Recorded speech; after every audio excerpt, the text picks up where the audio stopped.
on stage.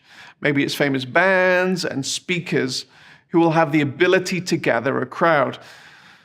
Gifted and charismatic stage personalities are great, and they may form a component of your overall strategy.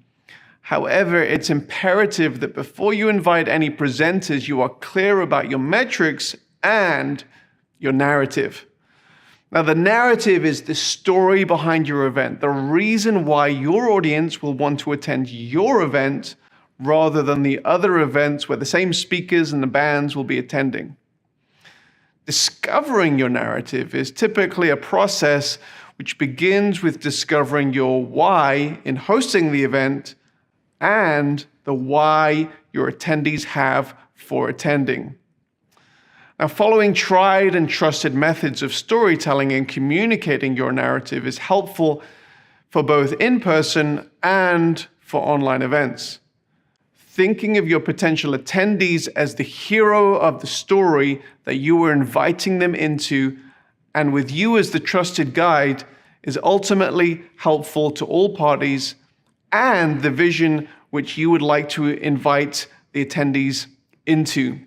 It may be that you're giving your audience a unique experience and opportunity to get involved in the most life-changing movement. And if that is true, you need to recognize and find ways to communicate that vision that involves your audience.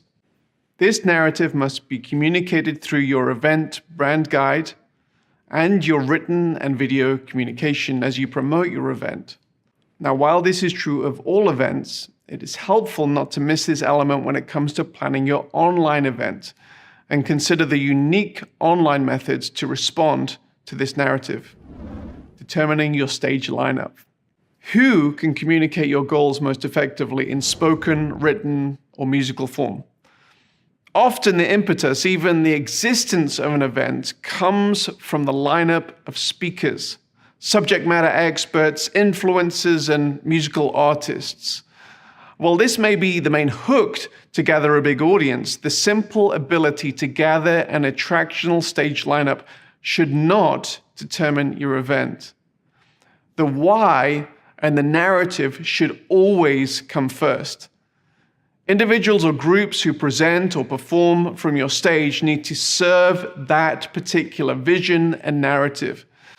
And if this doesn't happen, there is a possibility that you, your audience, and your guest speaker will come away from this event feeling used, and this lack of cohesion almost never achieves the worthwhile purposes for which you started out. Now, when considering either a hybrid or a completely online event, it's important to consider the different mediums of communication you're employing. A stage in front of 50,000 people in an arena versus small screens in front of 1 million people are two entirely different mediums. Although the latter is reaching a much bigger audience, a small screen is always a much more intimate medium and requires an approach where the audience is being addressed in a more direct, one-on-one manner, much like I'm doing now. When considering your lineup, also consider how you're going to communicate to both audiences most effectively, and consider how your lineup is going to do this. Audience engagement is important in both mediums of communication. Now, it's clear to all of us that the world was taken by surprise by the COVID-19 pandemic. And the one question that we've received more than any others throughout this time is predicated on the longing to return to in-person events, but then people say how things will change in a post-COVID world with regard to online events. And our response has long been that we also long for the return to in-person events that we're seeing now. However, online events are not going away. Even before COVID, the online component of events was increasingly in demand, and the complexity was also increasing. So this is an area you shouldn't ignore for too much longer. So that's pretty much all there is for this section. So let's go through our checklist.